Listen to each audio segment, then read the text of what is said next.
Michael and I both found James to be a fantastic facilitator and yeah, really enjoyable guy to work with. Yeah.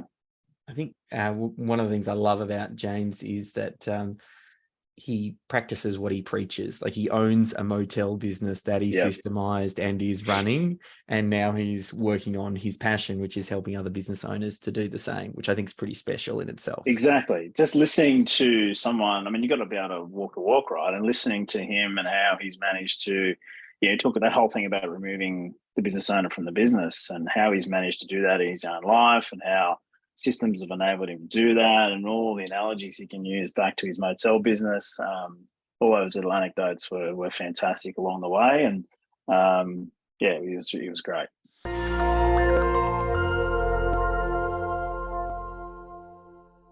Hello, it's Dave. I'm joined by Kieran from Valmond and Gibson, and they recently went through the Catalyst program with the facilitator, James Brown. So I thought, well, let's get Kieran on the call. We could talk through a little bit more about their story and how they found the experience.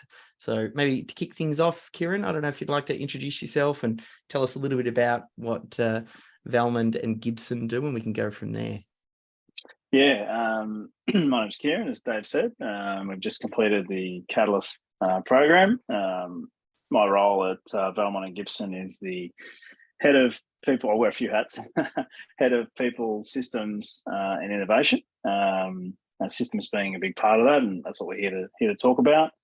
Valmond and Gibson are a company that supply building facades.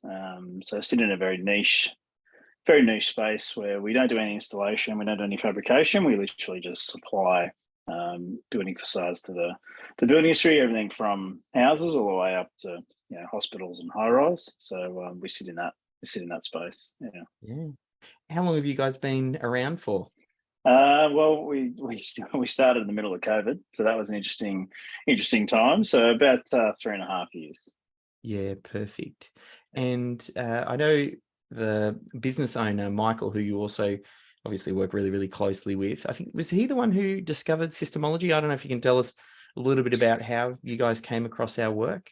Yeah, the path of the journey to SYSTEMology became quite a natural one, I suppose, because the company, Michael's been always heavily involved with Michael Gerber and the e-book and the e-myth, and it was something that I was introduced to a few years back through Michael, and we'd sort of gone down the path quite heavily, looking at the e-myth philosophies, and we're having some business coaching through e-myth, and it just wasn't quite doing it for us. We sort of had a few false starts, is probably the best way to describe it.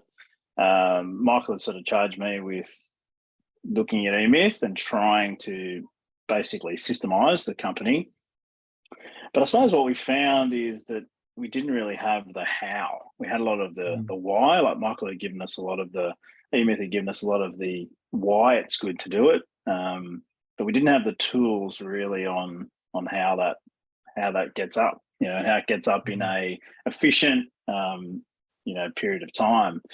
So we were sort of on the lookout, and we sort of connected some dots there, and we came across a video actually of yourself talking about SYSTEMology. I think it was a podcast, and then as soon as Michael and I sort of listened to that first podcast around SYSTEMology, we were sold straight away, and then within literally a week we were on the SYSTEMology bandwagon and straight into the Catalyst program, because I suppose why we joined so quickly was because it had such that e-myth underpinning, and but we could see it was going to show us how to do it and lead us through the process rather than just the theory of e-myth. Yeah. Yeah. And we've got a few different ways that we help people with an online program, the Catalyst group program, and then the Done For You. Was there what made you think the Catalyst program was right for you?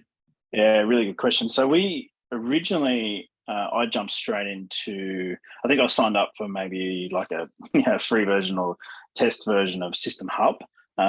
Just to jump in. I thought I was going to be able to do it myself and just jump in because I had all that e-myth knowledge. I had been systemizing just on Google Docs and Google Drive and had it sort of all over the place. And I love System Hub, and I was then going to just do the DIY version in there. And then I think we looked at maybe getting a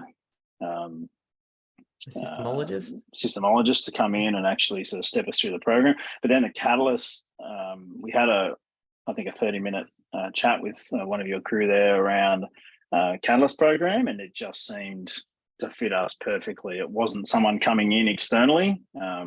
We were keen on doing it internally, using our internal IP and knowledge base that we already built up through eMyth. And so, Catalyst for us seemed like to sit in that perfect zone between DIY or someone coming in, and it sort of sat right in the middle there. Yeah. No, perfect. And did yourself and Michael attend the sessions, or was it mainly you? Like, who kind of sat in those sessions? Yeah, I'd say pretty much we were, as much as possible, we were both at every session. There was a few sessions where I was over in the States, and so just some times were a little bit hard, and there were some sessions where Michael was unable to make it, but we both, I mean, that was one of the great things about the Catalyst program, is everything's recorded, so that, even if I missed a session, I could watch it an hour later. If Michael missed a session, he could watch it, an hour later, a couple of hours later, so that pretty much we watched every single session, or were involved in every single session live. And I think being involved in the sessions live is really where it's at. And I mean, you could ask James. I was quite involved in asking a lot of questions, I suppose, and putting my hand up to be an example in a lot of those sessions, and being brave. But and I think that's why we got a lot out of it. So yes, yeah. I know sort of as you go through, because there's this roadmap that you go through, and James leads you through that. I'm wondering, like, if you look back now, if there are any kind of takeaways or things that you really appreciate now, having gone through the program, where you're like, "Ooh, that part of the program worked well." Was it the community or something James said? Or obviously mentioned the hot seats was a big one there. I think being brave and sticking your hand up is actually one of the smartest things you can do when you go through that group program, because you get the biggest wins. There's probably a few, actually. So I'll try and remember them all as I go. But I think, first of all, the patience in setting up our CCF. So I was someone who tended to, if I didn't have James's guidance, I would have probably just swept through that fairly quickly, and not understood why we had to spend the time to get the CCF really nutted out and very specific, and spend the time to get it right. Because later on, you could see that if my first CCF was was too big, you know what I mean? There was too many things, and it was too large, and that becomes a large DRTC and SAS. And then you can see how I can now, looking back, understand how, if I was allowed to have a CCF that was super large, we would never have got anything documented, right? So I think one of the key takeaways was going slow to go fast, and James really explained that through the first few stages. So do you want to pause? My dog's going nuts. Did you want to pause that? Yeah, no, that's okay. Dogs at all. Yeah. Your dog's getting excited too. So the CCF was really important. You mentioned there, once we really got into the hang of it, was really being involved in those hot seats. So, because obviously you're involved in a group situation where everyone's trying to get the most out of it, but being brave and throwing yourself forward and saying, right, here's our company version of that. Even of our CCF, break it down, let's go through it. I found that, that real immediacy of that feedback enabled us to move quite quickly on things. The community is amazing because you learn so much from others. There were some really active members in our group, I suppose, posting a lot of material, and they probably don't even realize how much I got from them. You probably never reached out and said, exactly what I got from them, and maybe they got the same from us. So I think the more that people post in there, you read James's feedback to them, and then that enables you to not make the same mistakes. So that happened a lot, particularly in the early days when you're first doing your first documentation or your first extraction, looking at how others extract in certain situations. So they're probably some of the key takeaways. I know when you joined, you're really hands-on. One of the big breakthroughs that you had shared through to James was the fact that you got someone to help out with the documentation. I'd love to kind of explore that a little bit more, and even what your mindset was going in, where you were doing a lot of the stuff hands-on, and then kind of what happened there to get that shift for you. So I think we were always asking the question of ourselves, and James kept posing it. Having the right people in the right seats, and I can't remember the exact way he used to put that. There's an actual systemology sort of way of determining that, but it's basically continue looking at have you got the right people in the right seats, including the systemologist. Are you the right person to do the work? Now, from the very beginning, I was quite adamant, maybe stubborn to the point that I thought it was me. And you sort of have this natural element of wanting to hold on to it as much as possible. It probably got to a point where I looked at systemology's system of documenting systems, and I thought my actual skill set really lies in management of people. And so why not empower that within myself, and actually let's try bringing someone else on board to do the documentation. And at first we just looked at documentation. I'll explain the second part in a moment. So literally it was just documentation. So I borrowed the system for documenting systems. I tweaked it to match what we needed. And we trialed having someone external to essentially just document. I'd extract and they would document. And it worked really, really well. And it was efficient. The person was actually enjoying the documentation because that's what they love to do. So then we stretched it a little bit further, and it became much bigger than we initially thought. So it actually became, rather than someone doing the documenting, we then trained the person up to do the extractions. And so they now look after everything from setting up the date, setting up the extraction date, calendarizing the extraction, basically sending all the pre-forms, doing the extraction, and then doing the documentation. So they have become, in a way, the systemologist, and I am just the manager of the systemologist. And I must say, the efficiency of what we're now getting out of that machine of documentation is amazing. And the return on our time is, investment in time is amazing. Thinking then about the program, we're very particular. We solve a very specific problem for a specific person. Like, that's the whole vision of systemology.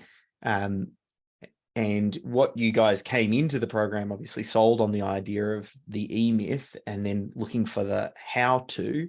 I don't know if you can speak to like either the value from that program, or if that achieved the outcome that you started the program with, just to kind of get a little bit of an idea on, are you glad you took that step, and what does that value look like?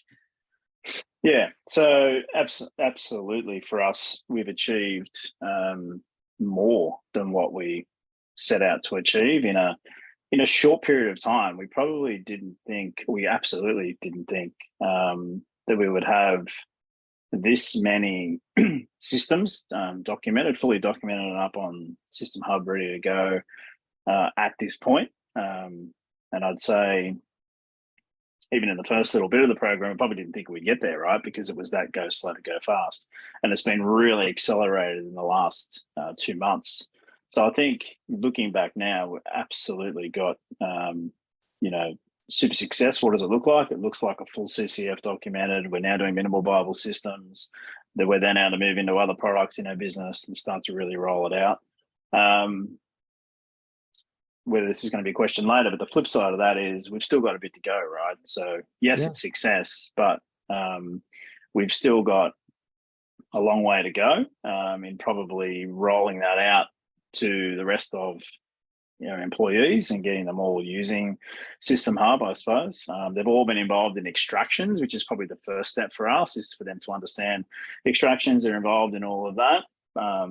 but then I suppose using, System Hub as the underpinning, point of, how to follow process and systems is important for us to get right across the business in change management. And where we've always been looking, I suppose, and our success is what we've been looking for is our optimization. So, Michael, as a business owner, wants to get to optimization tomorrow, or yesterday, which is understandable, and so do I. That's the bit I will enjoy doing.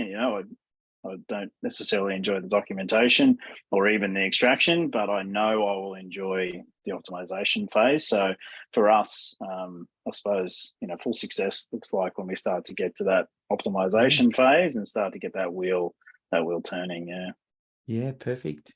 Just a couple of last ones. I'd love to get an idea on how James was as a facilitator. I don't know if you got any thoughts on how he was running the program.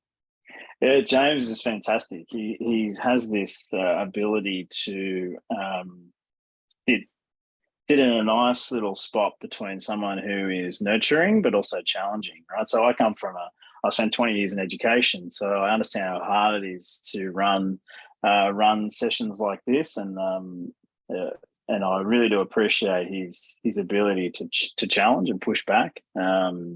He will, but in a nurturing way. So he actually, he leads the group really, really well.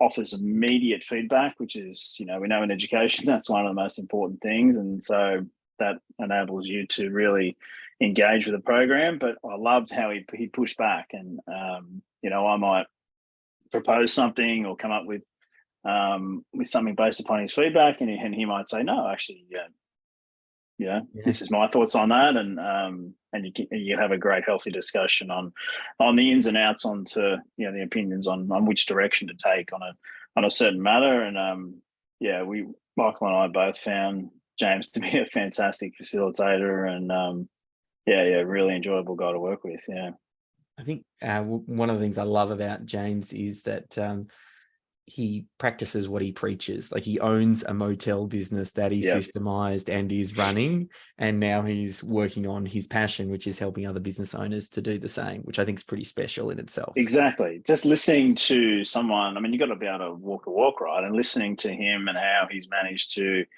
talk about that whole thing about removing the business owner from the business, and how he's managed to do that in his own life, and how systems have enabled him to do that, and all the analogies he can use back to his motel business. All those little anecdotes were fantastic along the way, and he was great. Yeah, very cool. Now, I know last thing is that there's going to be some business owners who are sold on the idea of systems. They know that they want to get this in place, and they're trying to figure out what program and how they want to deploy systemology in their business. And they're kind of thinking about the Catalyst program. I know a couple of things that the Catalyst program does, because it's over 6 months, it provides a level of accountability and support, and you kind of have to show up every 2 weeks, which means keeps front and center for a long enough period that it doesn't just become an idea that you follow for a little bit and then you forget about. Is there anything that you could say to a business owner or someone on the leadership team that's thinking about joining Catalyst, if they're in that right space where they know they want systems, they're just not sure what the next step is? Yeah.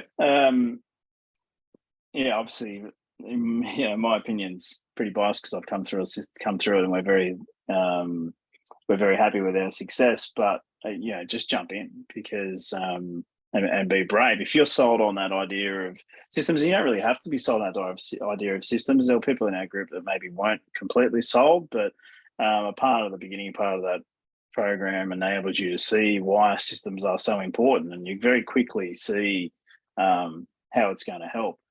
I suppose one thing I'd like to say to business owners is that it's for all types of businesses too. I don't know well, that's a part of the question you're asking, but I suppose our group is so broad, and that was one thing I really enjoyed, was that, we had maybe 10 groups or 10 businesses involved, and it's such a broad perspective from right across the world. And that was fantastic as well, seeing how the different businesses were correlating systems, into their everyday everyday business, and the success they got from it as well. Because you often go through life in business with blinkers on sometimes, and one of the other businesses in ours was a music business, pianos and musical instruments, and so a very different business from us, and but I'd say we learned a lot from them, and they probably learned a lot from us, but we're two very different businesses. So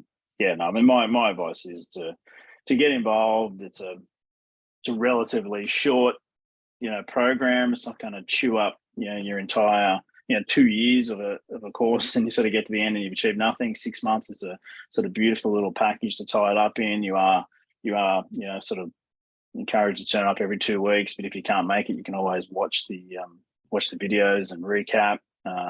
You feel well supported to achieve the goals and timelines and sort of thing you need to hit, milestones you need to hit throughout the 6 month period. And if you do the things, you'll come out, you sort of can't fail. Yeah. Because if you do the things James says, and you're sort of handing in the work and doing the homework, after 6 months you'll turn around, you'll have your CCF systemized, and from there you can go anywhere like we have, and got offshore people documenting, and systems for creating systems, and we now use Asana. We never used Asana before. We now use Asana to manage all of that, and things have really changed in the 6 month period. What a story. And I feel like it's just started. So appreciate you sharing straight off the back of the program. And I think love to check back in with you guys in 6 or 12 months, 18 months.